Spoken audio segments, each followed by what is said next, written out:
മലയാള സിനിമയിലെ ശ്രദ്ധേയയായ നടിയാണ് നവ്യ നായർ.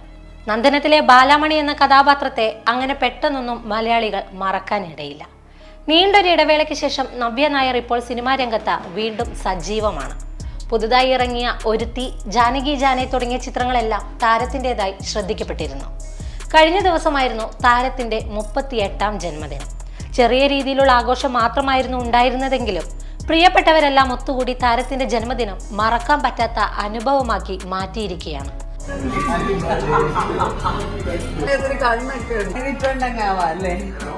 തന്റെ മനസ്സ് നിറച്ച പിറന്നാൾ ആഘോഷത്തെക്കുറിച്ച് പറഞ്ഞുള്ള നവ്യയുടെ പോസ്റ്റാണ് ഇപ്പോൾ സോഷ്യൽ മീഡിയയിൽ വൈറലാകുന്നത്. അച്ഛനും അമ്മയും മോനും മാത്രമല്ല, ഇത്തവണത്തെ ആഘോഷത്തിന് മാറ്റുകൂട്ടാനായി നവ്യയുടെ വിദ്യാർത്ഥികളും സഹപ്രവർത്തകരും ഉണ്ടായിരുന്നു. വീഡിയോയിൽ വീട്ടിലേക്ക് കടന്നു വരുന്ന താരത്തെ കാത്ത് ബൊക്കയും സമ്മാനങ്ങളും ഒക്കെയായി സുഹൃത്തുക്കളും കുടുംബാംഗങ്ങളും കാത്തിരിക്കുന്നുണ്ടായിരുന്നു.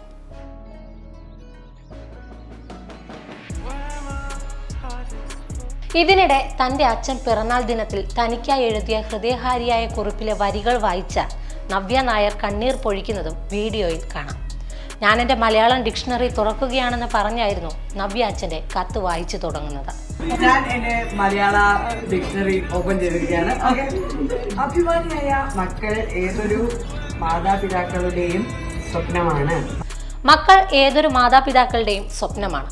വർഷങ്ങൾ എത്ര കടന്നുപോയാലും നീ എൻ്റെ ഓമന പൊന്നുമോളാണ്, എൻ്റെ ചക്കര മുത്താണ്. ഇങ്ങനെയായിരുന്നു നവ്യയുടെ അച്ഛൻ പിറന്നാൾ കുറിപ്പിൽ എഴുതിയത്. കത്ത് വായിക്കുന്നതിനിടയിൽ താരത്തിന്റെ ശബ്ദം ഇടറുന്നതും ഒടുവിൽ കത്ത് വായിച്ചു തീർത്ത താരം തൊണ്ടയിടറി കരഞ്ഞുകൊണ്ട് അച്ഛനെ കെട്ടിപ്പിടിക്കുന്നതും വീഡിയോയിലുണ്ട്. എന്റെ ഓമന പൊന്നുമോളാണ്, എന്റെ ചക്കര.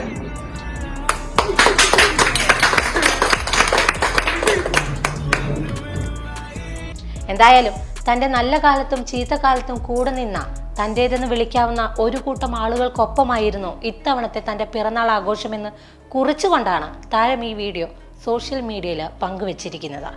പിറന്നാൾ ആശംസ പറയാനായി സമ്മാനപ്പൊതിയുമായി ഉച്ച മുതൽ തന്നെ കാത്തുനിന്ന തന്റെ വിദ്യാർത്ഥികളെക്കുറിച്ചും നവ്യ കുറിപ്പിൽ പറയുന്നുണ്ട്. ഇതോടെ നിരവധി ആളുകളാണ് താരത്തിന് ആശംസകളുമായി എത്തിയിരിക്കുന്നത്.